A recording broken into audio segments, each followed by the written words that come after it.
Et en ce soir, nous abordons un autre sujet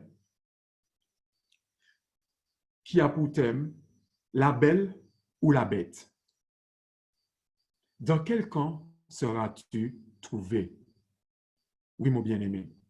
À travers cette métaphore, la belle ou la bête, tirée justement de ce conte de fées qui m'a inspiré, ou à travers ces deux termes, la belle, nous allons voir pendant cette thématique à qui fait référence cette jeune femme, la belle, et nous verrons également la bête, à qui cela fait référence également.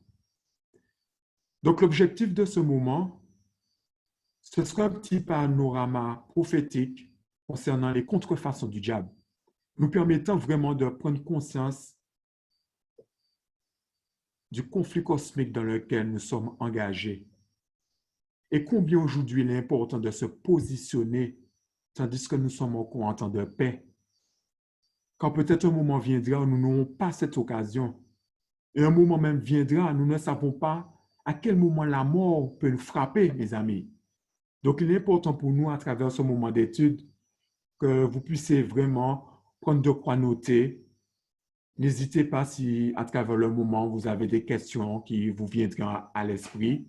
Prenez note et à la fin de ce moment, nous aurons ce moment d'échange, de partage, afin que chacun d'entre nous, nous puissions tirer l'essentiel et que nous soyons édifiés pour la gloire de notre Seigneur Jésus-Christ. Donc, pour débuter ce moment, j'aimerais prendre ce premier passage avec vous qui se trouve dans Apocalypse 12, le verset 12. Je vous invite à prendre également votre Bible. Apocalypse, chapitre 12, le verset 12. Et voici ce qui nous a été dit.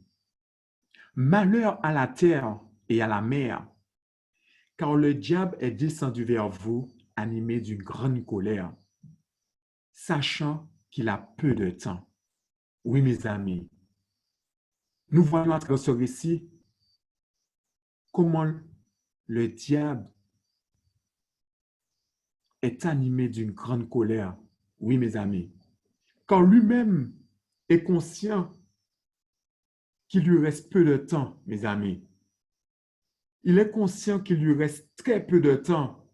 Donc aujourd'hui, mes amis, sommes-nous conscients des temps dans lesquels nous vivons? Oui. Sommes-nous conscients dans les temps dans lesquels nous vivons? Il est important pour nous, mes amis, de pouvoir véritablement prendre conscience que nous sommes à la fin et qu'il reste très peu de temps. Et le diable est en colère et cherche par-dessus tout à pouvoir nous faire perdre de vue cette notion du temps dans lequel nous vivons. Oui, mes amis. Nous prendrons ce deuxième texte également.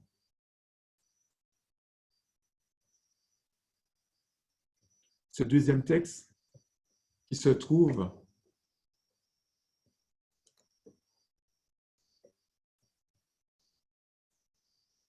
excusez-moi.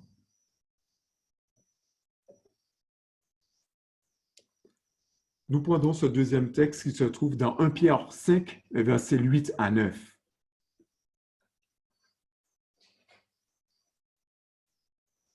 Voici ce que l'Éternel nous donne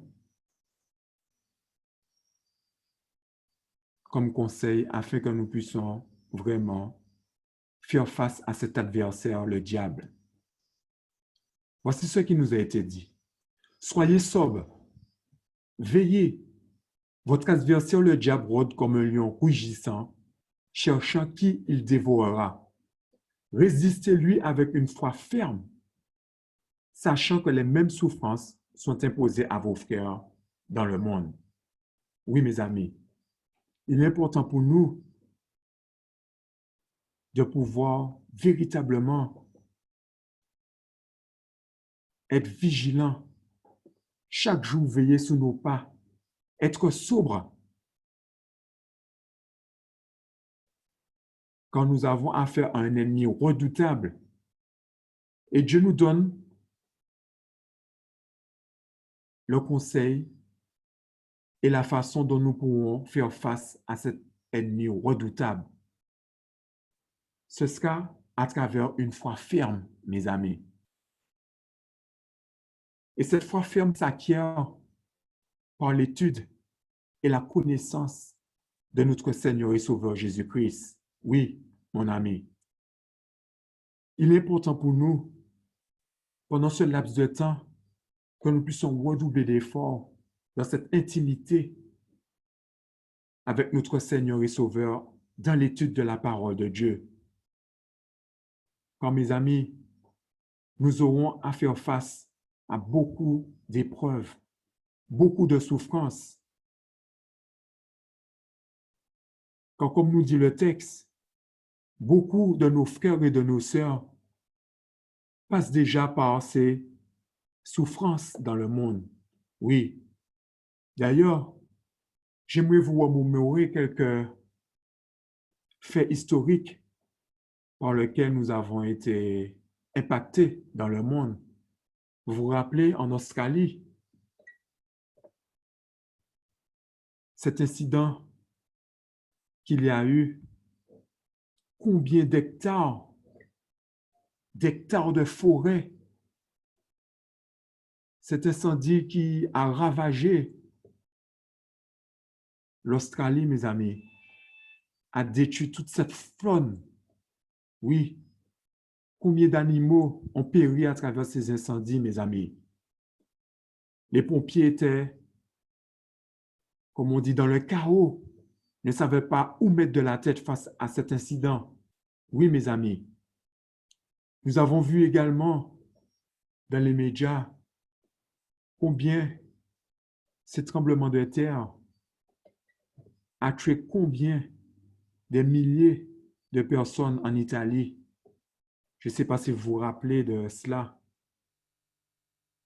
Ne serait-ce qu'en ce début d'année, mes amis, en cette fin d'année 2019 et 2020, combien, mes amis, nous avons été impactés par toutes ces catastrophes dans ce monde, tous ces débrayements également, toutes ces grèves intempestives les unes après les autres concernant la retraite.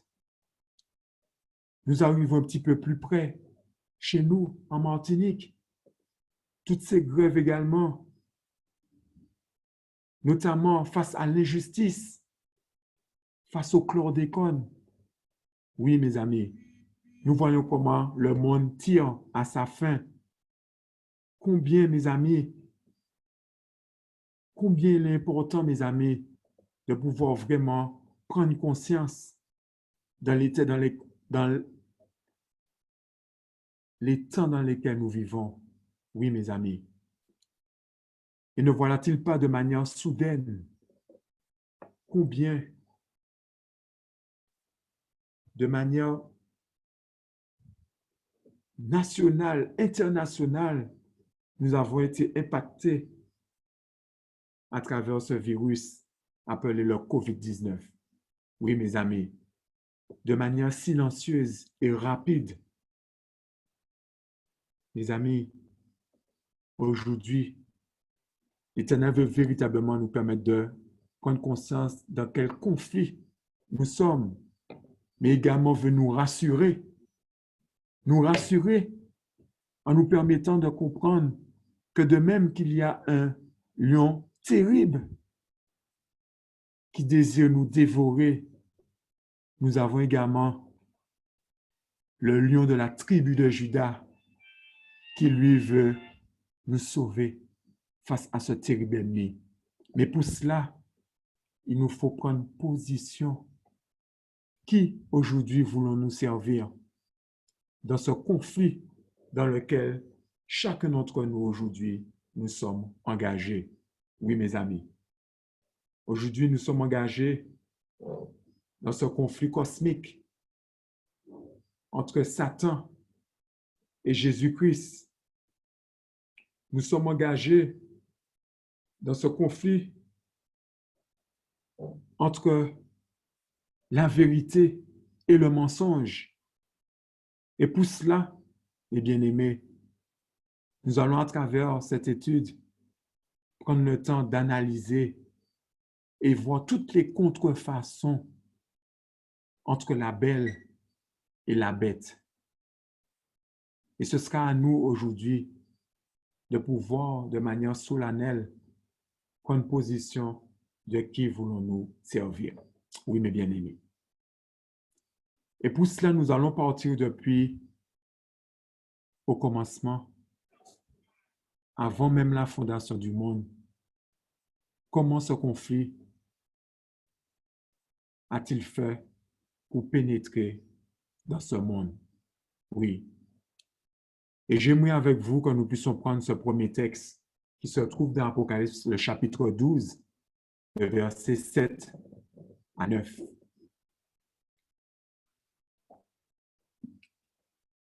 Voici ce que nous révèle Apocalypse chapitre 12, verset 7 à 9. Il y eut guerre dans le ciel. Michael et ses anges combattirent contre le dragon.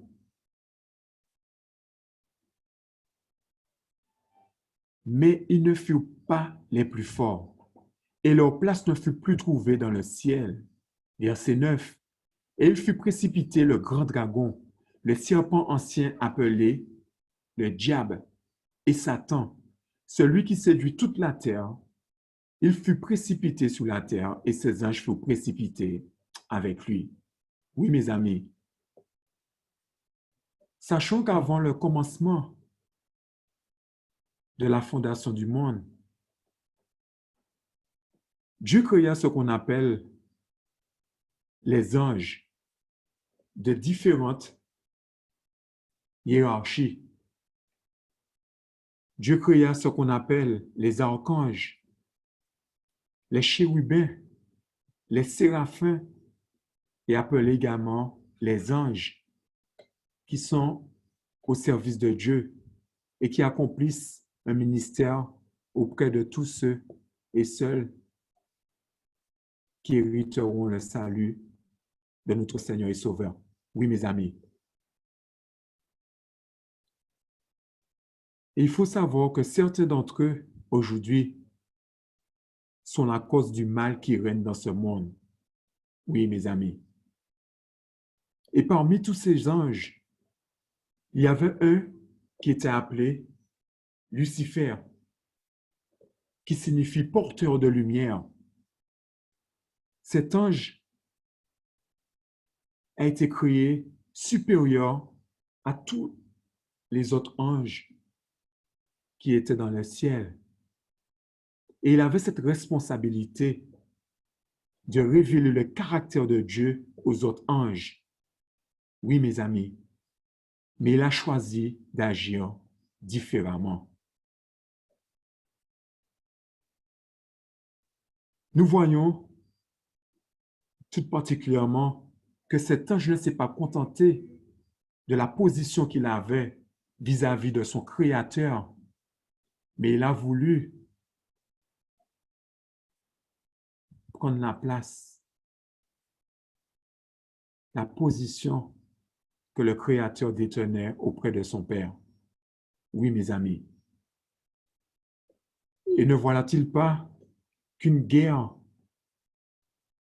va éclater dans le ciel? Et j'aimerais que vous puissiez prendre note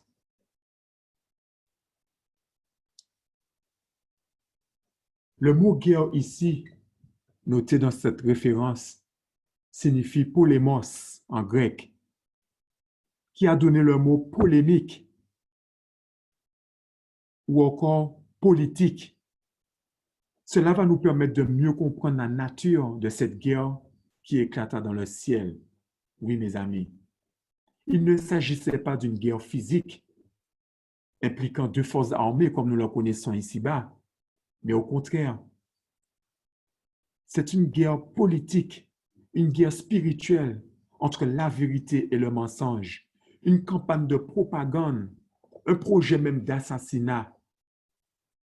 Satan mena cette guerre en proférant des mensonges au sujet du caractère de Dieu. Et cela, mes amis, cela nous permet de mieux saisir le conflit dans lequel nous sommes engagés sur cette terre, mes amis. Nous n'avons pas à lutter contre la chair et le sang, oui, mais contre toutes les dominations, oui. C'est une guerre spirituelle, mes amis. Et c'est pour ça que Dieu désire que nous puissions revêtir ces armes spirituelles. Ne pas nous arrêter uniquement sur ce qui frappe aux yeux, mais tous mes amis passent par la spiritualité. Et notre âme réside dans la foi en Jésus-Christ. Oui, mes bien-aimés. Et ne voit-il pas qu'après cette guerre qui éclata dans le ciel, nous avons bien saisi l'origine de cette guerre? Ne voilà-t-il pas que Dieu prendra cette décision de chasser Satan, appelé l'adversaire du ciel, ainsi que les anges qui ont suivi son exemple? Oui, mes amis. Et ne voilà-t-il pas que Dieu avait déjà ce dessein de créer l'homme ainsi que ce monde dans lequel nous vivons? Et voici ce qui nous a été dit. Dieu a créé l'homme car il a voulu mettre un ordre nouveau et distinct pour donner à l'ensemble de l'univers une vision plus approfondie de sa nature et de son caractère. Oui, mes amis, retenons à travers cela qu'après avoir précipité Satan et ses anges, Dieu avait déjà en tête ce merveilleux dessein de pouvoir créer un monde nouveau, un ordre nouveau et distinct. Retenons bien ces termes, mes amis, pour pouvoir donner à l'ensemble de l'univers une vision plus approfondie de sa nature et de son caractère. Car n'oublions pas que dans cet immense univers dans lequel la Terre, dans laquelle nous sommes, sachez, mes amis, qu'il y a également d'autres mondes que Dieu a créés. Et tous, mes amis, tous ont les yeux rivés sur cette terre dans laquelle nous sommes, face à ce conflit dans lequel la terre elle-même est engagée. Car tous les autres mondes, mes amis, n'ont pas été impactés par le péché. Mais seule la terre dans laquelle les humains résident, nous l'homme, a été impacté par le péché. Mais nous allons voir par la suite la raison. Mais retenons bien la raison et le mobile de la création du monde et tout particulièrement de l'homme, afin de créer un ordre nouveau et distinct, c'est-à-dire différent de ce qui se passe dans le ciel. Oui, mes amis.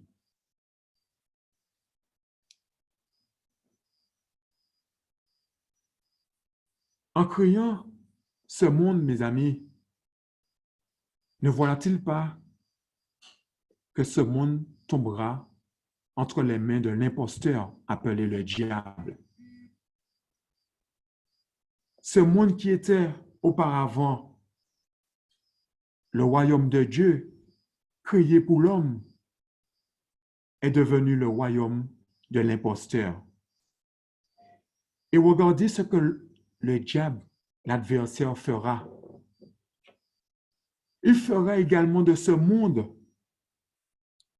un ordre nouveau également et distinct. Est-ce que vous voyez déjà, mes amis, cette usurpation du diable? Ce que Dieu a initié pour le bonheur de l'homme, le diable vient tout de suite, commence sa propagande en faisant cette contrefaçon à travers cette terre, ce monde auquel il a possession, mes amis. Le monde dans lequel nous nous trouvons est régi par le malin, appelé le prince de ce monde, la puissance de l'air. Mais pour qu'il puisse justement parvenir à pouvoir mettre ce nouvel ordre mondial en place. Pour parvenir à cette contrefaçon, il faut avant tout, mes amis, prendre possession de ce terrain. Car n'oublions pas, au commencement, la terre avait pour roi Adam et Ève, n'est-ce pas, mes amis? Et comment, à votre avis, le diable va pouvoir s'y prendre pour pouvoir rentrer en possession de ce royaume appelé la terre? Et c'est ce que nous allons saisir et poursuivre. Et vous allez voir comment Satan va mener cette propagande, cette guerre face à Dieu, mais également dans laquelle nous sommes engagés aujourd'hui. Oui, mes amis. Je vous invite pour cela à prendre Genèse chapitre 3, le verset 1 à 3. Et je lis ce qui suit. Le serpent était le plus rusé de tous les animaux des champs que l'Éternel Dieu avait fait. Il dit à la femme, Dieu a-t-il réellement dit, vous ne mangerez pas de tous les arbres du jardin? La femme répondit au serpent, nous mangeons du fruit des arbres du jardin, mais quant au fruit de l'arbre qui est au milieu du jardin, Dieu a dit, vous n'en mangerez point, et vous n'y toucherez point, de peur que vous ne mouriez. Oui, mes amis. Voici ce premier mensonge, cette première attaque que Satan prononcera face à l'homme.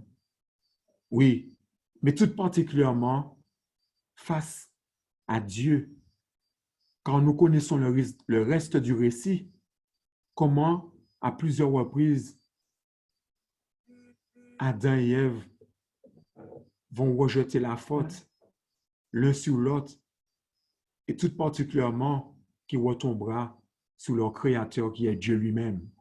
Oui, et d'ailleurs, j'aimerais vous permettre déjà de faire des plans quand nous allons voir, très bientôt, vous allez recevoir l'invitation concernant l'état des morts. Premier mensonge que le diable proférera. Nous verrons, mes amis, ce mensonge qui aujourd'hui, beaucoup tombent à travers cette contrefaçon, cette hérésie au sujet de l'état des morts. Donc, je vous invite à faire des plans et vous recevrez l'invitation, sans doute pour vendredi, Dieu voulant, à travers cette étude. Donc, je poursuis avec le verset 6. La femme vit que l'arbre était bon à manger et agréable à la vue, et qu'il était précieux pour ouvrir l'intelligence. Elle prit de son fruit et en mangea. Elle en donna aussi à son mari qui était auprès d'elle, et ils en mangea. Oui, mes amis. Et voici ce que nous révèle la parole de Dieu dans Romains 6, le verset 16. Ne savez-vous pas qu'en vous livrant à quelqu'un comme esclave pour lui obéir, vous êtes esclave de celui à qui vous obéissez? Soit du péché qui conduit à la mort, soit de l'obéissance qui conduit à la justice. Dans Jean 8, le verset 34, en vérité, je vous le dis, leur répliqua Jésus, quiconque se livre au péché est esclave du péché. Car chacun est esclave de ce qui a triomphé de lui, nous dit 2 Pierre 2, le verset 19. À travers cela, mes amis, nous pouvons prendre conscience la position dans laquelle nos premiers parents sont tombés face à leur désobéissance. Ils vont tomber esclaves de l'ennemi, appelé le diable. Et c'est de là qu'ils vont perdre possession de leur héritage que Dieu leur avait confié, appelé la terre, et qui a impacté le monde aujourd'hui dans lequel nous vivons. Oui, mes amis, il est important pour nous aujourd'hui de vraiment prendre conscience de notre position aujourd'hui. Soit nous sommes esclaves du péché ou esclaves de la justice. Oui, mes bien-aimés. Mais pensez-vous que Christ laissera le monde, l'homme, dans cette triste condition? Non, mes bien-aimés. Et c'est pour cela que je vous invite à prendre note à travers ce passage de Genèse 3, le verset 15, appelé le protévangile, où ce sera la première fois que l'évangile sera proclamé dans ce monde aux hommes. Oui, mes amis, ce merveilleux plan du salut que nous trouvons dans Genèse 3, le verset 15, où Dieu déclare: « Je mettrai inimitié entre toi et la femme, entre ta postérité et sa postérité. Celle-ci t'écrasera la tête et tu lui blesseras le talon. » Oui, mes amis, à travers la condition dans laquelle l'homme est tombé, faute de désobéissance, Dieu va prévoir une porte de secours. Oui, mes bien-aimés, ce merveilleux plan du salut, où à partir de ce jour, Dieu mettra une haine entre le serpent, autrement dit, entre la bête et la belle, comme nous l'avons vu en amont, entre sa postérité et la postérité de la bête. Oui, mes amis, aujourd'hui, dans quel camp nous trouvons-nous?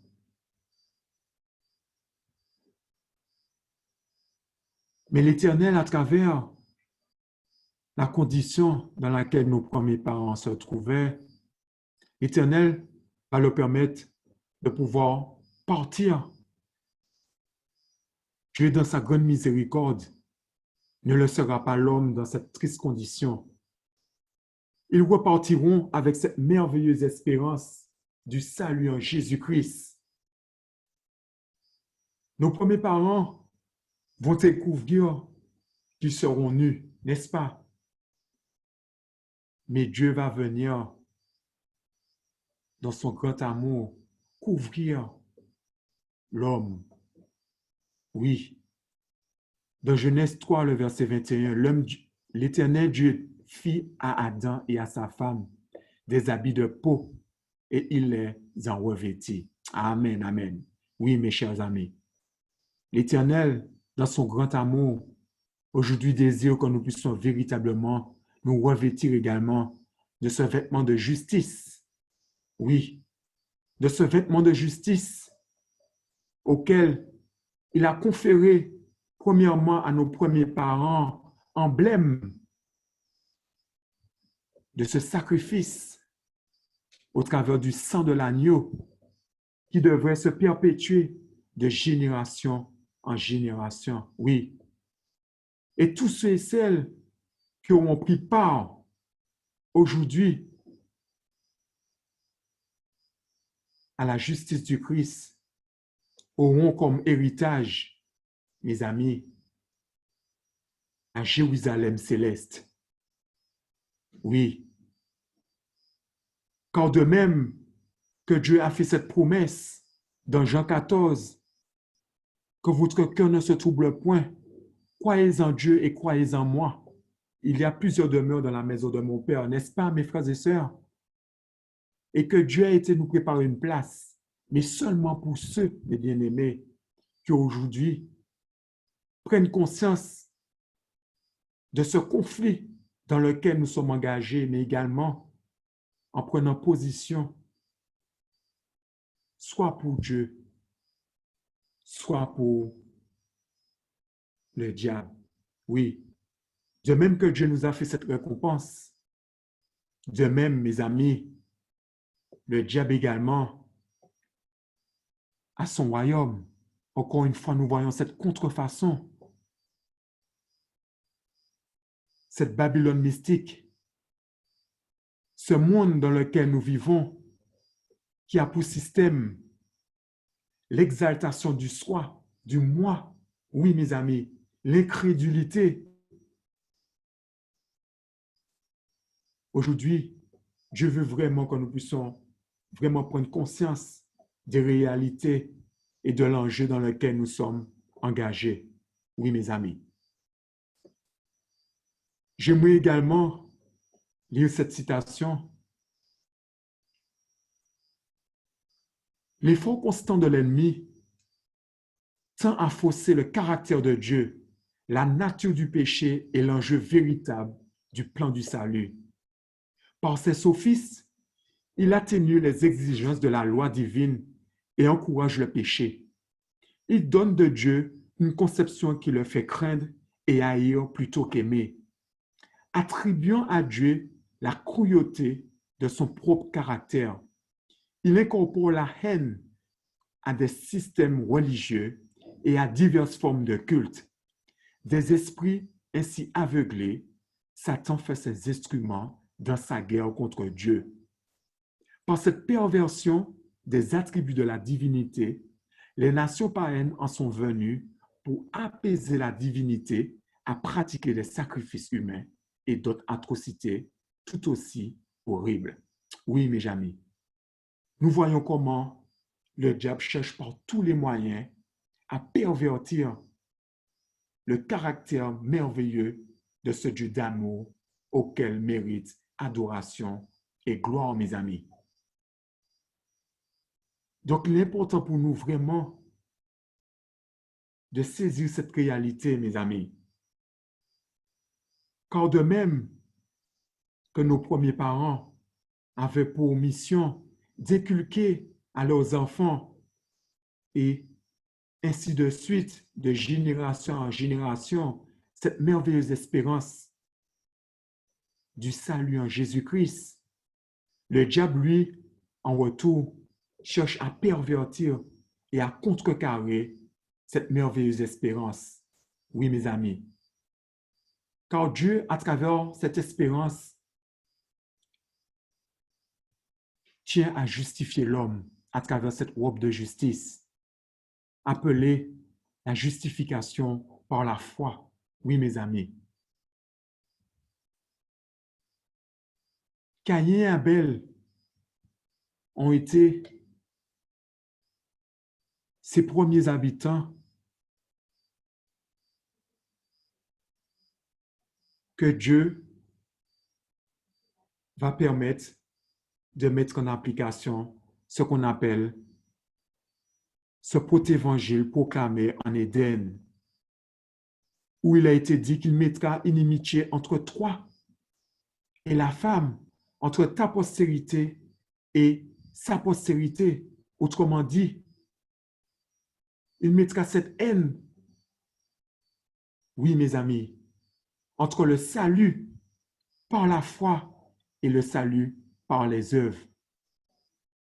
Et ne voilà-t-il pas, nous connaissons tous le récit, comment Caïn a été jaloux de son frère, qui lui a manifesté ce salut par la foi, Abel. Et Caïn, lui, a voulu faire à sa propre guise le salut par les œuvres. Nous voyons déjà cette démarcation, mais également cette contrefaçon. Oui. Et au fil des années, cela devait se perpétuer jusqu'à la journée d'aujourd'hui. Cette controverse entre la vérité et le mensonge. Et ne voilà-t-il pas qu'au fil des années, cela va rester l'emblème jusqu'à ce que Christ vienne accomplir cette œuvre typique pour le rachat de l'homme, où l'homme devait venir accomplir ce sacrifice comme rachat. Et que fera, d'après vous, le diable, l'adversaire? Voici ce qu'il fera. Voilà-t-il pas qu'il fera tomber les hommes à travers le sacrifice humain? Oui, il détournera les regards des hommes vers le véritable salut offert pour l'humanité. Il fera que les hommes, à travers ces sacrifices humains, chercheront à saluer le caractère et la réputation de Dieu. Oui, mes amis. Et cela va donner une mauvaise conception de ce système sacrificiel auquel Dieu avait initié à Moïse, au peuple d'Israël. Mais gloire soit rendue à Dieu, mes amis. Gloire soit rendue à Dieu. Dans son grand amour, oui, Dieu, au temps fixé, devra accomplir une œuvre merveilleuse pour le salut de l'homme. Oui. Et regardez bien que l'homme, pas l'homme, autant pour moi, Dieu n'est pas seul dans cette œuvre. Dieu, le Père, le Fils et le Saint-Esprit fera tout jusqu'à la journée d'aujourd'hui à pouvoir orienter le regard de tout homme ici-bas vers cette merveilleuse expérience du salut en Jésus-Christ. Oui, mes amis. Mais le diable, lui également, mettra en place cette triade satanique appelée le dragon, qui est représenté comme le père du mensonge, appelé le diable, le serpent ancien. Mais il a également son fils, appelé la bête. Cette bête qui monte vers de la mer, que nous allons voir par la suite. Et nous voyons également qu'il utilisera également pour pervertir l'évangile du Christ à travers le faux prophète. Oui, mes amis. Nous allons voir que plus nous allons avancer, plus nous verrons ce panorama prophétique. Nous n'allons pas forcément rentrer en profondeur quand nous n'aurons pas vraiment le temps, le timing pour cela. Mais nous allons voir cette grande ligne qui nous permettra à la fin de vraiment prendre position et de savoir dans quel camp voulons-nous être aujourd'hui. La belle ou la bête? Oui, mes amis. Et j'aimerais que vous puissiez prendre note. Plus nous allons avancer, nous verrons ces contrefaçons. Nous avons vu comment, depuis le ciel, Satan a juré cette guerre face à Dieu. Maintenant, il a juré la perte de l'homme en voulant pervertir ce plan merveilleux que Dieu a mis à la faveur et à la disposition de tout un chacun. Et ne voilà-t-il pas qu'aujourd'hui, engagés dans ce conflit, Dieu désire que nous puissions vraiment discerner les ruses du malin, les ruses du diable à travers cette grande controverse, mes amis. Souvenons-nous, mes amis, que lors du début du ministère, il va y avoir deux émergences de l'eau. La première sera faite par Jésus-Christ avant d'entamer son ministère sur cette terre. Il va émerger, comme nous révèlent les évangiles synoptiques, Matthieu, Marc, Luc, dans Matthieu 3, verset 13, où il va être baptisé et sera immergé de l'eau du Jourdain. De même, mes amis, Satan nous a été également symbolisé et à travers cette contrefaçon va émerger également de cette mer apocalyptique qui se trouve dans Daniel chapitre 7, à partir du verset 1, mais également dans Apocalypse 13, cette bête qui va émerger, qui va monter de la mer. Oui, mes amis. Donc, nous comprenons ici que tout ce que nous allons voir sera sous un aspect spirituel. Car c'est spirituellement, mes bien-aimés, que nous pouvons juger les choses. Non pas de manière charnelle, mais de façon spirituelle. Je désire que nous puissions recevoir le discernement de cette controverse entre la belle et la bête. Oui, nous voyons qu'il y a deux entités qui vont émerger de l'eau. Jésus et la bête. Et regardez bien que la bête va mener sa propagande pendant 3 ans et demi, appelé les 1260 années au jour. Oui, mes amis. C'est là où il va commencer sous un aspect prophétique, ce qui correspond à 3 ans et demi, un temps, des temps et la moitié des temps. Oui, mes amis. De même que Christ, comme nous le lisons, Christ également va mener un ministère de 3 ans et demi, littéral, en faveur d'Israël, mes bien-aimés. Donc, nous voyons encore cette controverse, cette contrefaçon de la bête et également de la belle. Nous voyons que les deux vont recevoir également une blessure mortelle. Et j'aimerais qu'à partir de maintenant, nous puissions vraiment prendre note et porter attention pour que nous puissions vraiment voir la véracité des prophéties que Dieu nous révèle à travers Apocalypse et Daniel.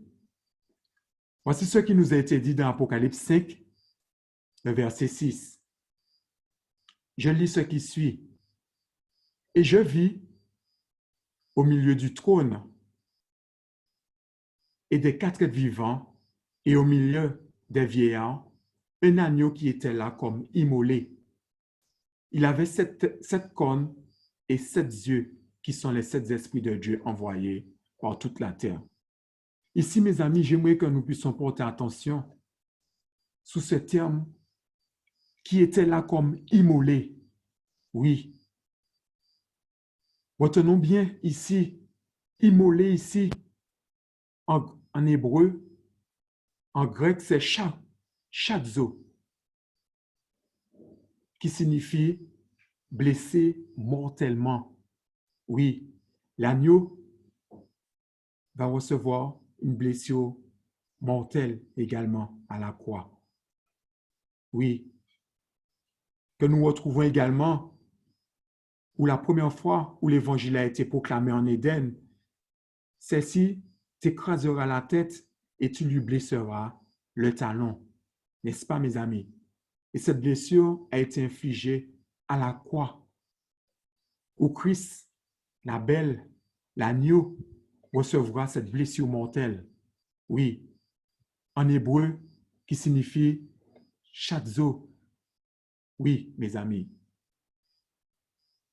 Et sachez, mes amis, que ce même terme également est employé dans Apocalypse 13, le verset 3, où il nous a été dit, « Et je vis l'une de ces têtes comme blessée à mort. » Oui, mes amis, ici, blessée à mort, c'est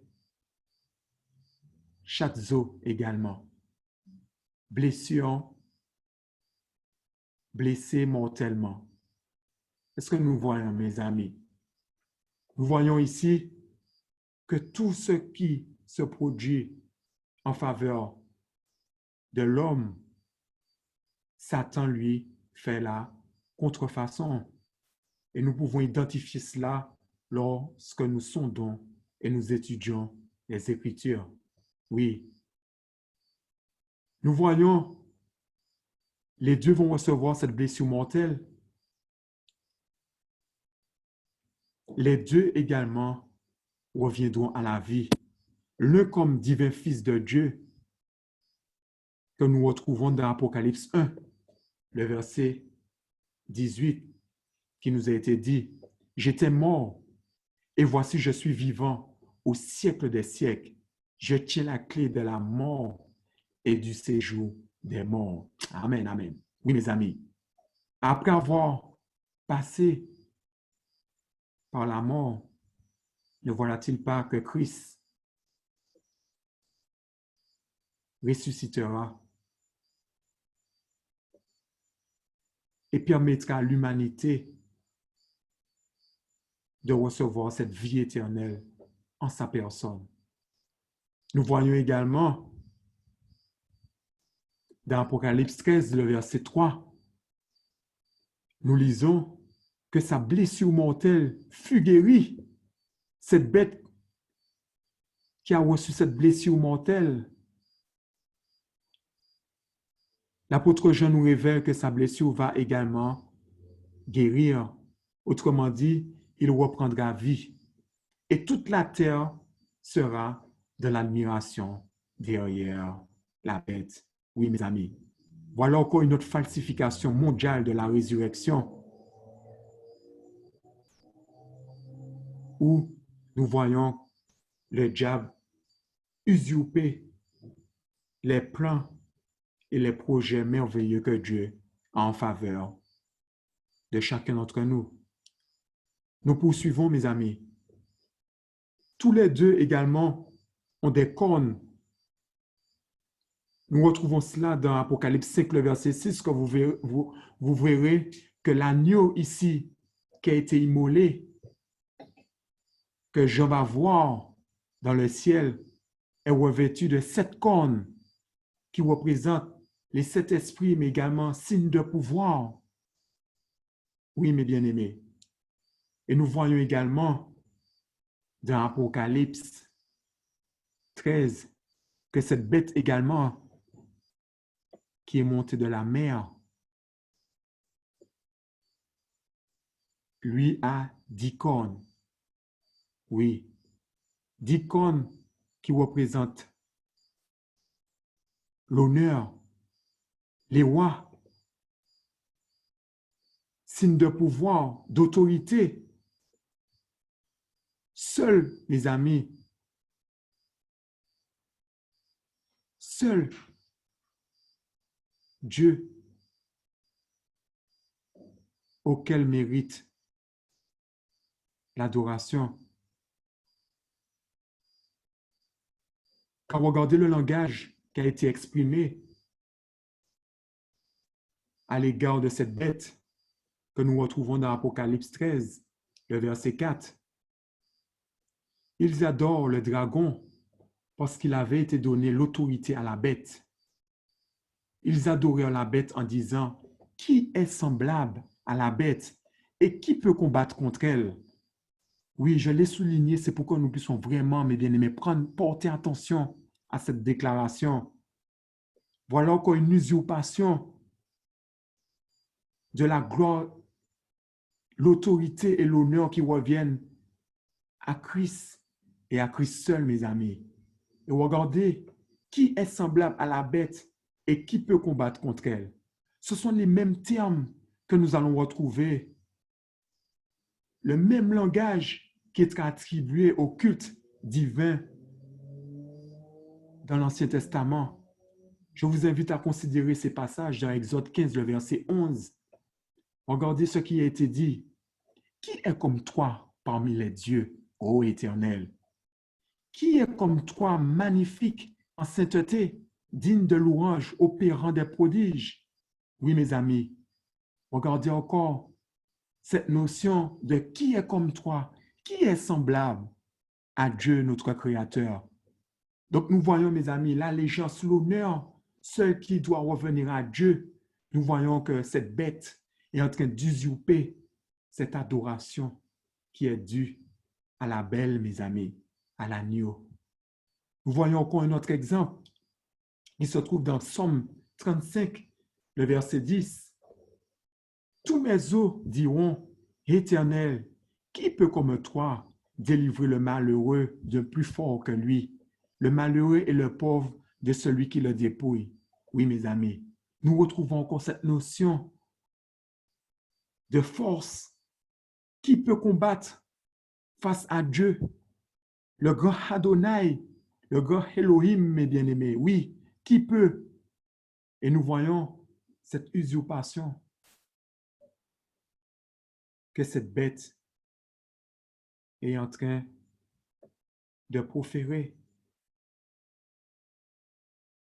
Et regardez bien, mes amis, nous poursuivons. Plus nous allons avancer, plus nous verrons, mes amis, ce panorama prophétique de cette grande controverse. Regardez bien que l'un comme l'autre cherche à atteindre toutes les nations, toutes tribus, toute langue et tout peuple. Mais comment vont-ils s'y prendre, à votre avis? Regardons comment la belle s'y prendra afin de pouvoir répandre cette bonne nouvelle et que toute nation, toute tribu, toute langue puisse être touchée, mes amis. Voici ce que fera la belle.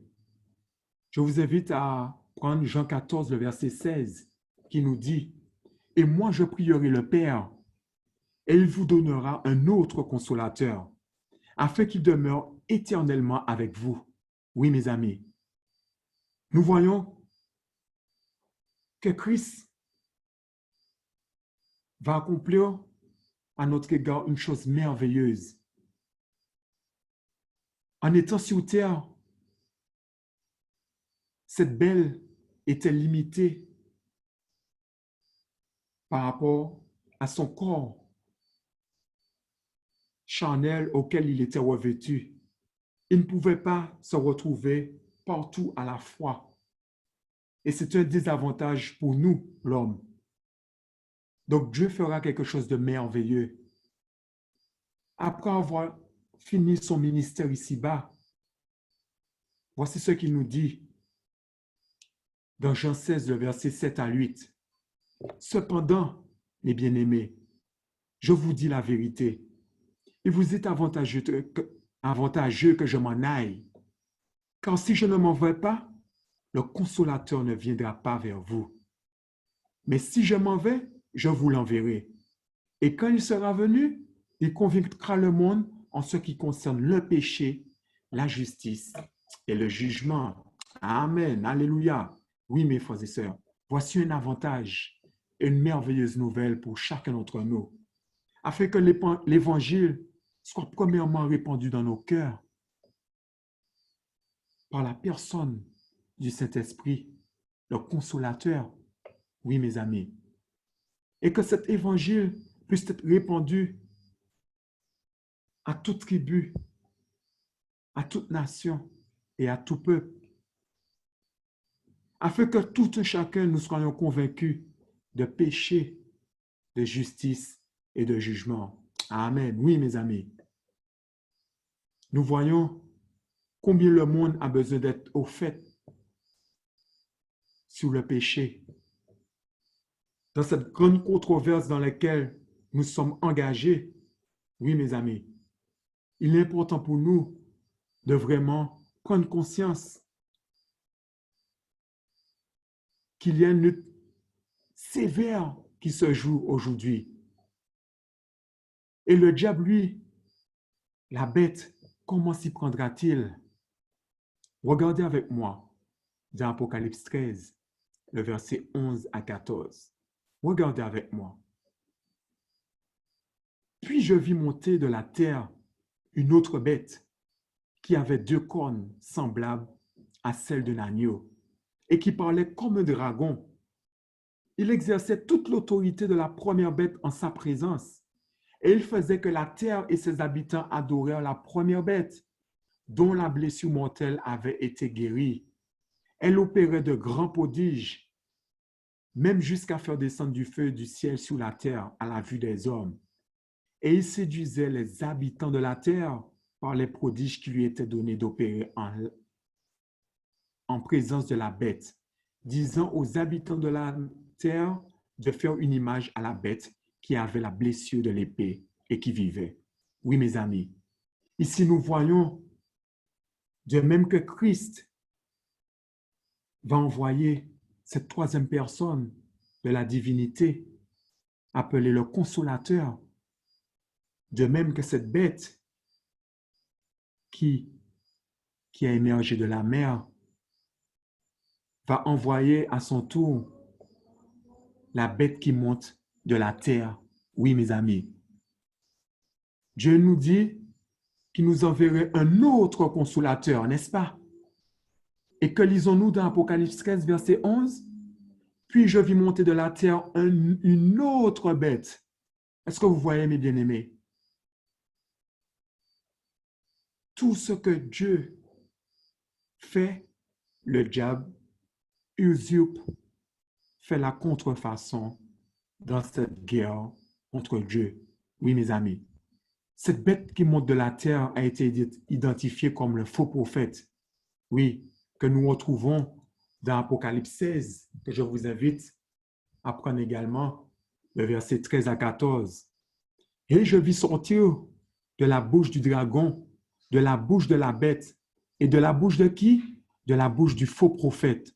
3 esprits impurs semblables à des grenouilles, car ce sont des esprits de démons qui font des prodiges et qui vont vers les rois de toute la terre afin de les rassembler pour le combat du grand jour du Dieu Tout-Puissant. Amen. Oui, mes amis, nous voyons encore cette triade satanique qui est en train de s'allier pour pouvoir faire la guerre bientôt qui sévira sur cette terre.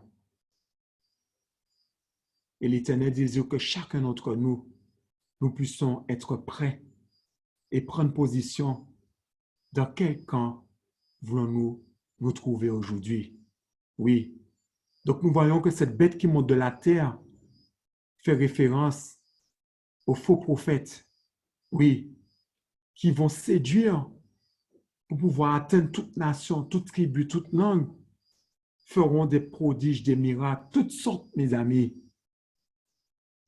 de choses pour pouvoir, mes amis, dévier l'homme de l'adoration qui est Dieu, qui est due à Dieu uniquement. Oui, mes amis, jusque-là, nous avons pu voir comment ce conflit s'intensifie. Le diable est en colère et il veut détourner le maximum de l'adoration et de la crainte qui est due à Dieu. Oui, mes amis.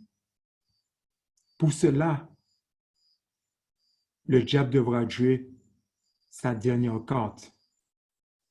Et c'est à travers cette carte qu'il devra jouer que l'Éternel profitera pour éprouver tous les habitants de la terre.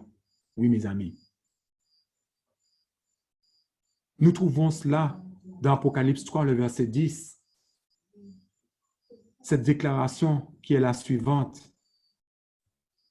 Parce que tu as gardé la parole de la persévérance en moi, je te garderai aussi à l'heure de la tentation qui va venir sur le monde entier pour éprouver les habitants de la terre. Oui, mes amis. À travers cette révélation, nous pouvons constater ici que cette tentation auquel le monde devra passer aura pour objectif quoi? D'éprouver tous les habitants de la terre. Oui, mes amis, chacun individuellement. Et notons que c'est la même tentation par laquelle le diable voulait faire dévier Jésus de sa cause divine lorsqu'il était ici-bas et qui avait pour enjeu l'adoration. N'est-ce pas ce que déclara Satan à l'égard de Jésus? Prosterne-toi. Si tu te prosternes devant moi, je te donnerai tous ces royaumes. N'est-ce pas, mes amis? Le diable poursuit cette propagande vis-à-vis de l'homme, voulant le faire dévier et voulant attirer l'adoration qui est due à Dieu, à lui, mes amis. La belle ou la bête, Mes chers amis, cela se joue actuellement, tandis que la grâce de Dieu soit encore accessible à tous. C'est le moment d'être au fait sous la position que chacun d'entre nous devons tenir devant notre Créateur. Cette position n'est autre que cœur brisé et contrit. Oui, une vie de soumission et d'obéissance à Dieu. Alléluia, mes amis. Et c'est à cette heure de la tentation que se révélera les véritables adorateurs. Oui, mes amis. Mais j'aimerais avant que nous puissions élucider cette question au sujet de cette dernière carte que va jouer l'adversaire, appelé le diable. Je voudrais te rassurer tout de même en te disant, comme nous le mentionne l'apôtre Paul dans 1 Corinthiens, chapitre 10, le verset 13. Dans 1 Corinthiens, chapitre 10, le verset 13, que nous lisons, « Aucune tentation ne vous est survenue qui n'ait été humaine. Et Dieu qui est fidèle ne permettra pas que vous soyez tentés au-delà de vos forces. Mais avec la tentation, il préparera aussi le moyen d'en sortir. Amen. Afin que vous puissiez la supporter. Oui, mes amis, aucune tentation présente ou à venir ne surviendra qui n'ait été humaine. Mais Dieu qui est fidèle, avec assurance, mes amis, ayez cette assurance qui vous donnera la force et les moyens de pouvoir y échapper. Oui, mes amis. Mes bien-aimés, voici encore ce que nous déclare l'Éternel à travers l'apôtre Jacques, le chapitre 1 au verset 13. Heureux l'homme qui supporte patiemment la tentation. Amen. Car après avoir été éprouvé, il recevra la couronne de vie que le Seigneur a promise à ceux qui l'aiment. Alléluia. Donc nous voyons ici, mes amis, le résultat de ceux et celles qui, avec patience, avec persévérance et espérance, passera à travers cette heure où Dieu éprouvera tous les habitants de la terre. Oui, mes amis, quand nous savons que notre récompense au bout sera grande. Oui, la couronne de vie nous sera réservée. Oui, mes bien-aimés. Nous poursuivons à travers cette carte, cette tentation que Dieu permettra afin d'éprouver tous les habitants de la terre de manière individuelle et de là sortira les véritables adorateurs, ceux auxquels le Père est à la recherche actuellement de ceux qui l'adorent en esprit et en vérité. Oui, mes amis. Et voici ce que nous dit Daniel, chapitre 7, au verset 25. Il prononcera des paroles contre le Très-Haut. Oui, mes amis. Il opprimera les saints du Très-Haut et il espérera changer quoi? Les temps et la loi. Et les saints seront livrés entre ses mains pendant quoi? Un temps, des temps et la moitié d'un temps. Oui, mes amis. J'aimerais attirer votre attention à travers cette déclaration que le prophète Daniel nous fait part. Oui, en nous disant quelle sera cette tentation, cette épreuve qui surviendra à la fin des temps, qui avait sévi déjà dans l'ancien temps et qui fera de retour rage à l'égard de chacun d'entre nous. Il espérera, cela fait référence à cette petite corne, cette bête qui monte de la mer et cette bête qui monte de la terre. Il espérera changer les temps et la loi. Oui, mes amis, Le mot hébreu ici pour les temps, c'est Zeman, qui signifie un temps fixé, une circonstance ou encore une saison. D'ailleurs, il y a même d'autres versions qui nous disent qu'il espérera changer les saisons ou encore les fêtes ou le calendrier. Oui. Donc, c'est important pour nous, mes amis, de retenir cela, qu'il espérera changer les temps. Mais nous allons comprendre davantage de quel temps véritablement fait-il mention. Oui, car nous savons pertinemment que si nous nous référons au temps, c'est-à-dire à l'heure ou aux saisons auxquelles nous connaissons comme le carême ou l'hiver ou le printemps, etc., nous savons très bien, mes amis, et pertinemment que c'est une chose impossible pour le diable de recréer ce que Dieu même a créé, n'est-ce pas, mes bien-aimés? Car il n'a pas ce pouvoir. Mais le texte nous dit qu'il espérera changer les temps et la loi. Et nous allons voir de quel temps véritablement fait-il référence. Nous allons retourner pour cela dans Genèse chapitre 1, le verset 14. Genèse chapitre 1, le verset 14. Et je lis ce qui suit. Dieu dit qu'il y ait des luminaires dans l'étendue du ciel pour séparer le jour d'avec la nuit. Que ce soit des signes pour marquer les époques, les jours et les années. Oui, mes amis, ici nous sommes au 4e jour de la création où Dieu va créer le grand et le petit luminaire, le soleil et la lune. L'un pour présider au jour et l'autre la nuit, n'est-ce pas? Mais regardons bien ce que l'Éternel nous permet de comprendre et saisir ici. Que ce soit des signes pour marquer quoi? Regardez bien les époques, les jours et les années. Donc ici, mes amis, le mot époque que nous retrouvons ici en hébreu signifie mohed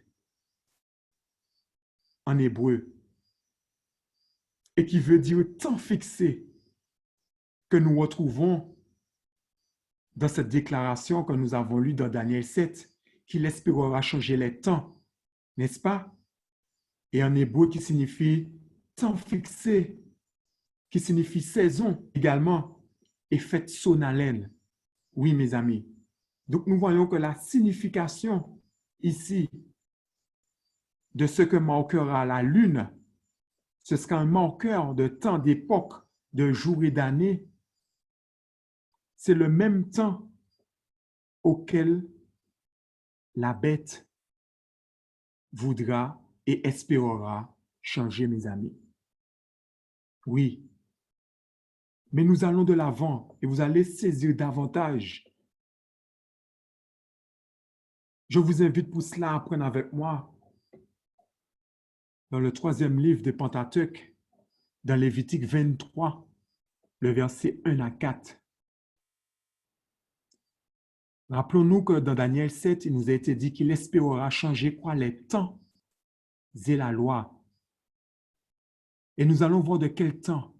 Car les temps ici en hébreu, nous avons vite fait référence aux fêtes, aux saisons, les fêtes solennelles que Dieu avait fixées. Et nous allons comprendre quelles sont les fêtes solennelles, les époques et les saisons que Dieu avait fixées de sa propre autorité. Nous trouvons cela dans Lévitique 23, le verset 1 à 4. Et voici ce qui nous a été dit. L'Éternel parla à Moïse et dit, « Parle aux enfants d'Israël, et tu leur diras, les fêtes de l'Éternel que vous publierez seront de saintes convocations. Voici quelles sont mes fêtes. On travaillera 6 jours, mais le 7e jour est le sabbat, le jour du repos. Il y aura une sainte convocation. Vous ne ferez aucun ouvrage. C'est le sabbat de l'Éternel dans toutes vos demeures. Voici les fêtes de l'Éternel, les saintes convocations que vous publierez à leur temps fixé. Amen, amen. Oui, mes amis, nous voyons que la parole de Dieu s'explique par elle-même. Oui, mes amis.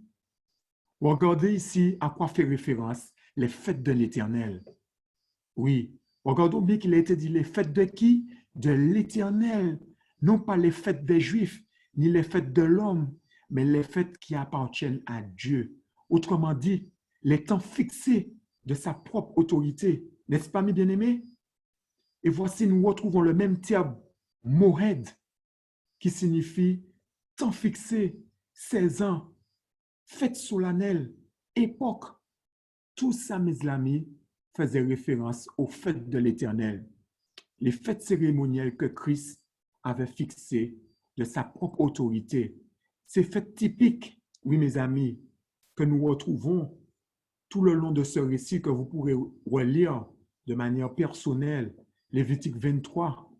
Nous voyons toutes ces fêtes, mes amis, la Pâque, la fête des pains sans levain, la fête des prémices, fête des semaines, des trompettes, le jour du grand pardon, la fête des tabernacles, oui, mes amis.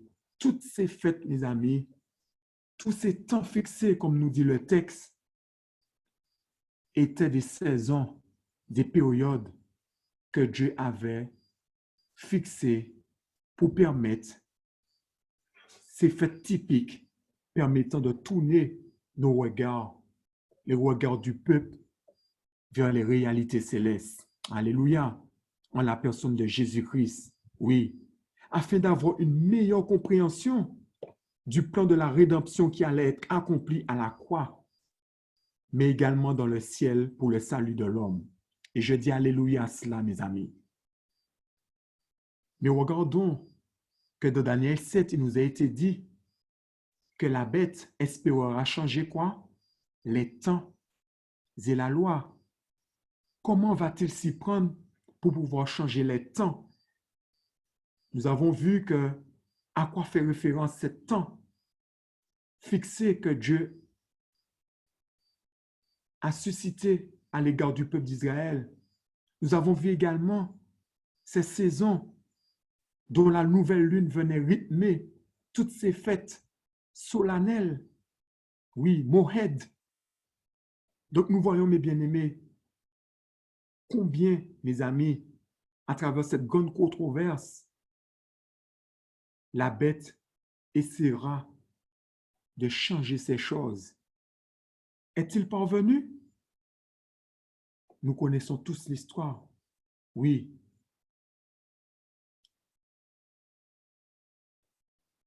Oui, mes bien-aimés. Et dans un autre côté, la bête qui va usurper toutes ces fêtes solennelles, mes amis, afin de détourner la gloire et l'adoration qui est due à Dieu et à Dieu seul. Oui, mes amis, afin de faire en sorte que les hommes ont les regards uniquement sur les choses terrestres et non les choses célestes. Et pourtant, que nous déclare l'Éternel? Affectionnons-nous des choses où? D'en haut, mais non à ceux qui sont sur la terre. Oui, non aux choses qui sont dans ce monde.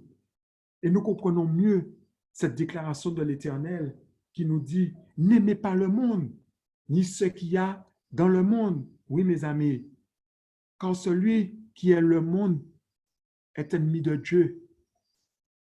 Donc nous voyons comment cette bête va continuer cette guerre, cette contrefaçon, les temps, toutes ces fêtes solennelles, lui, à travers ce changement qui a sévi par cet empereur Constantin et qui va se succéder, se poursuivre à travers tous ces autres empereurs qui vont mélanger, faire rentrer toutes ces fêtes païennes et christianiser toutes ces fêtes païennes, mes amis. Oui, tout cela encore est dû au paganisme. Le jour de l'an, l'épiphanie, toutes ces choses sont là pour détourner le regard du monde des choses célestes auxquelles l'Éternel en réserve pour tous ceux qui l'aiment. Oui, mes amis. Nous poursuivons, mes amis, car il nous a été dit que cette bête espérera changer également quoi? La loi, n'est-ce pas? Et c'est ce que nous allons constater. Nous poursuivons, mes bien-aimés. Nous voyons, lorsque nous prenons Exode 20 ou encore Deutéronome chapitre 5, nous pouvons constater ce qui nous a été relaté, les 10 paroles appelées plus communément les 10 commandements. Dans un côté, la loi de Dieu, et nous voyons dans l'autre côté ce que la bête fera, cette contrefaçon, comment il va usurper, mes amis, dans cette grande controverse, comment il a égaré, mes amis, l'humanité, ce monde chrétien aujourd'hui, comment la majorité de ces églises populaires font allégeance à cette bête en se soumettant à cette autorité. Oui, mes amis. Mais aujourd'hui, l'Éternel nous fait grâce. L'Éternel nous donne encore cette opportunité de pouvoir prendre position de qui désirons-nous servir. Je lis ce qui suit, mes amis. Nous voyons à travers les 10 commandements, tu n'auras point d'autre Dieu devant ma face. Le premier commandement. Le deuxième commandement, tu ne feras point d'image taillée, de représentation quelconque des choses qui sont en haut dans les cieux et des choses qui sont en bas sur la terre. Troisièmement, tu ne prendras point le nom de l'Éternel ton Dieu en vain. Quatrièmement, observe le jour du repos pour le sanctifier, comme l'Éternel ton Dieu te l'a ordonné. Cinquièmement, honore ton père et ta mère. Sixièmement, tu ne tueras point. Huitièmement, tu ne déroberas point. Neuvièmement, tu ne porteras point de faux témoignages contre ton prochain. Tu ne convoiteras point la femme de ton prochain. Dixièmement, oui, mes amis. Et ne voilà-t-il pas que cette bête viendra usurper, contrefaire, piétiner, bafouer le caractère de Dieu? J'aimerais que vous puissiez soulever ces éléments pour que nous puissions être au fait, mes amis, de cet enjeu dans lequel nous nous trouvons. Regardez pour commencer ce que nous remarquons. Le deuxième commandement a été remplacé par le troisième. N'est-ce pas, mes amis? Regardez bien. Le deuxième commandement a été remplacé par le troisième commandement. Tu ne te feras point d'image taillée, de représentation quelconque des choses qui sont en haut dans les cieux.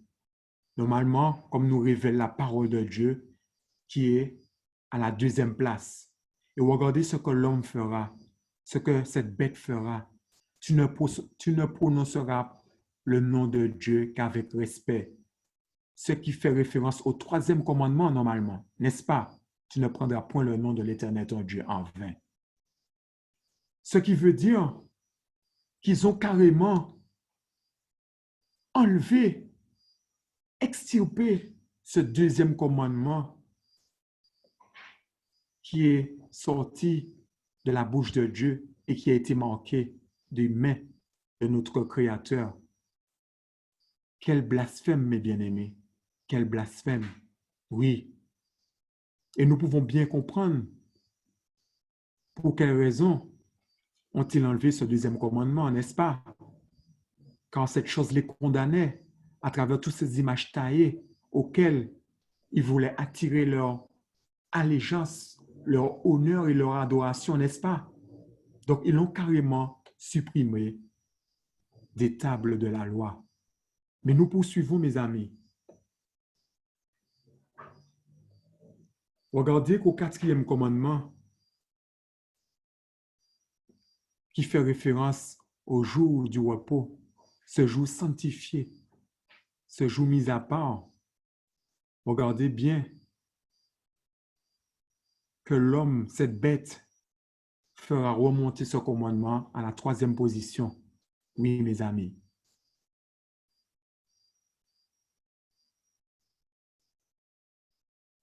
Tu sanctifieras le jour du Seigneur. Et nous savons très bien, mes amis, que le jour du Seigneur, dans la Bible, fait référence à ce jour qui viendra comme un voleur, n'est-ce pas? L'Éternel n'a jamais appelé le jour du sabbat, le Shabbat, ce jour sanctifié, le jour du repos, comme le jour du Seigneur. Non, mes bien-aimés. Nous voyons que tout a été chamboulé. Et lorsque nous poursuivons, nous pouvons constater également qu'après avoir retiré un commandement des tables de Dieu, la bête va se rendre compte qu'il faudra qu'il rajoute quelque chose parce qu'il leur manquera un commandement, n'est-ce pas, mes amis? Et constatez qu'au 10e commandement, tu ne convoiteras point la femme de ton prochain. Regardez bien que ce dernier commandement va être divisé en deux. Quand ce commandement, lorsque vous le lisez dans Exode 20, Deutéronome 5, tu ne convoiteras point la femme de ton prochain, ni son bœuf, ni etc., ni etc. Donc, nous voyons que tout cela fait référence à la convoitise. Mais regardez ce qu'ils ont mentionné de leur côté. Tu n'auras pas de désir impur, volontaire, et tu ne désireras pas d'injustice, injustement le bien des autres. Est-ce que nous constatons, mes amis, ce même commandement pour pouvoir rattraper l'erreur qu'ils ont commise, ils ont carrément divisé, ce qui fait référence à la convoitise tout simplement. Oui, mes amis. Donc, nous voyons ici comment cette bête,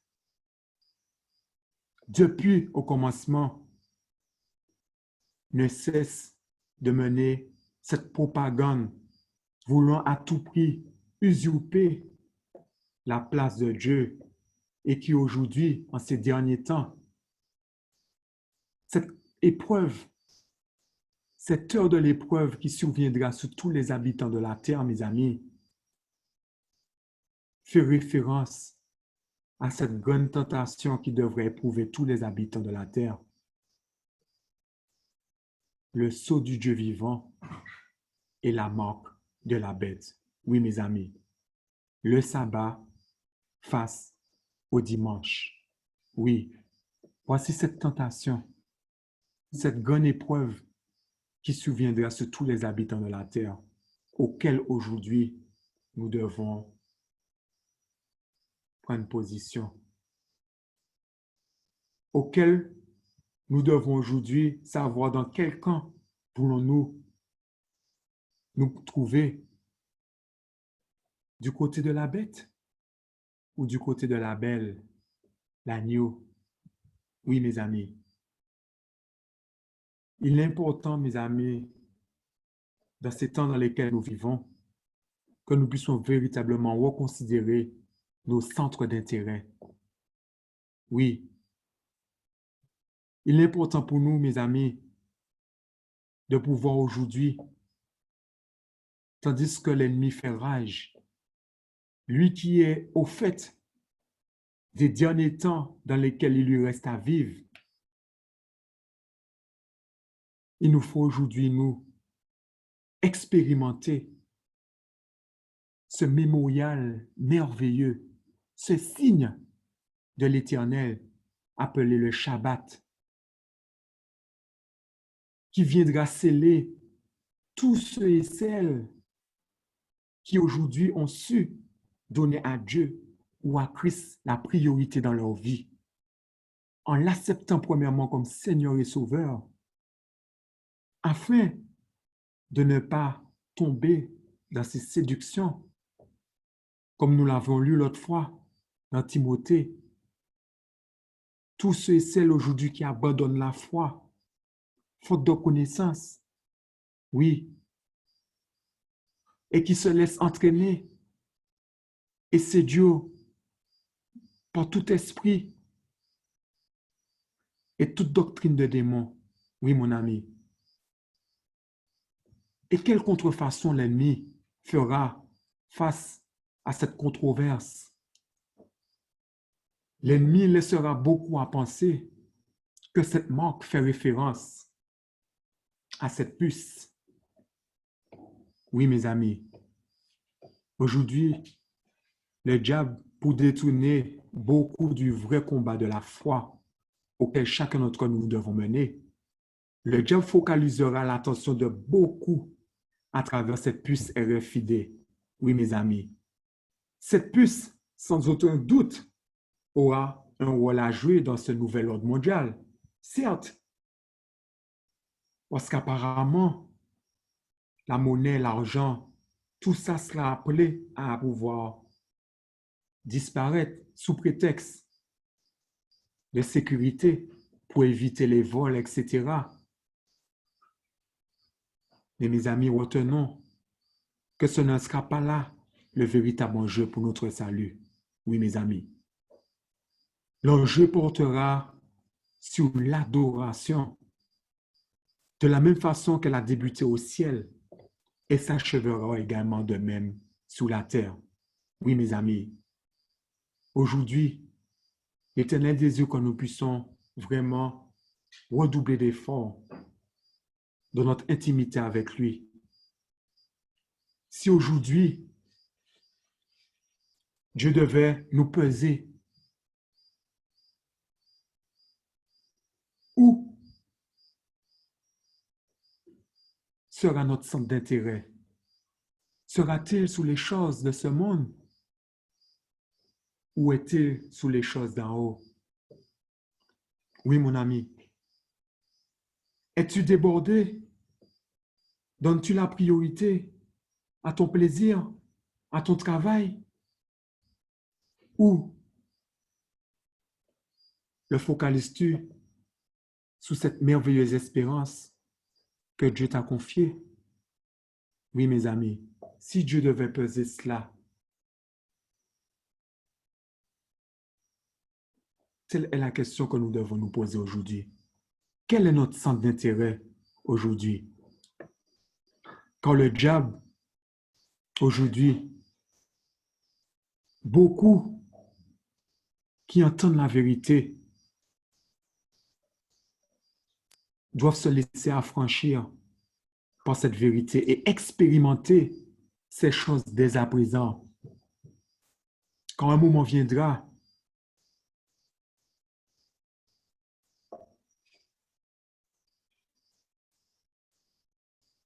les choses seront scellées. Et ceux qui auront délibérément et finalement tourné le dos à ce don gratuit du salut en Christ, par défaut, adoreront la bête et son image. Adoreront le dragon, appelé le diable, qui a donné son autorité à cette triade satanique, la bête et le faux prophète. Oui, mes amis. Ces gens, mes amis, exalteront le dimanche comme le jour de repos de l'homme, défiant le sabbat, le jour de repos de Dieu. Oui, mon ami. Aujourd'hui, la balle est dans ton camp. La balle est dans notre camp aujourd'hui.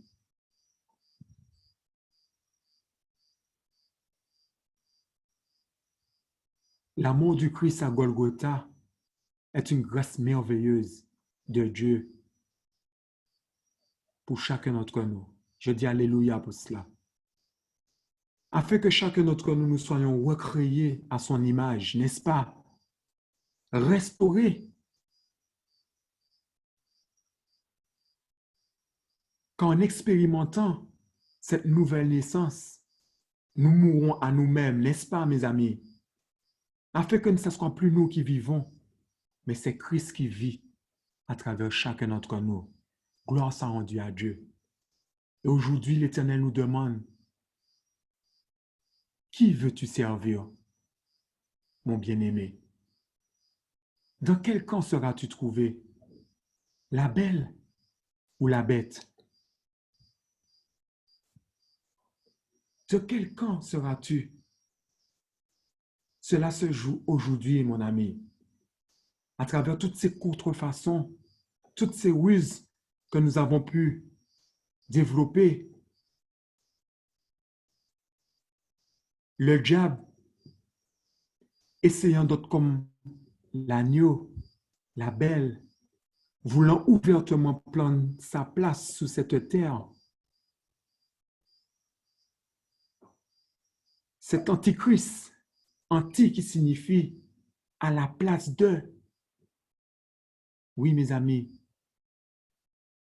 qui est donc ce personnage qui a toujours voulu prendre la place de Christ?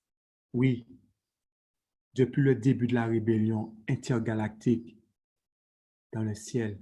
Oui, appelée la grande controverse. Les amis, le choix aujourd'hui te revient, car Dieu nous a tous créés libres, n'est-ce pas? Mais sache que les temps qui sont devant seront très difficiles, très durs. Et il nous faut aujourd'hui vraiment savoir qui est le centre d'intérêt de notre vie. Qui désirons-nous avoir comme Seigneur de notre vie? Que la paix et la grâce de Dieu nous accompagnent en ces temps de la fin. Et plaise à Dieu que dans cette période de confinement, que nous puissions chaque jour redoubler d'efforts dans cette intimité, dans notre relation avec Dieu, afin que nous puissions revêtir ce discernement des ruses et des contrefaçons du diable. Oui, mes amis. Et que nous soyons debout afin de réclamer notre roi des rois, notre Seigneur des seigneurs, pour vivre avec lui pour l'éternité. Que l'Éternel nous bénisse, mes bien-aimés. Et je vous invite d'ores et déjà à faire des plans pour vendredi soir, Dieu voulant, où nous verrons ce thème concernant l'état des morts, encore une ruse du diable qui sévit aujourd'hui dans ce milieu. Oui, mes amis, puissons-nous faire des plans et nous verrons tous ces textes qui portent à confusion concernant l'immortalité de l'âme. Et nous verrons par la grâce de Dieu ce que Dieu nous révèle afin que nous soyons des hommes et des femmes avertis et que nous puissions, à travers une foi ferme, faire face aux ruses du malin. Que l'Éternel vous bénisse, mes bien-aimés, et que la paix demeure dans vos foyers. Amen.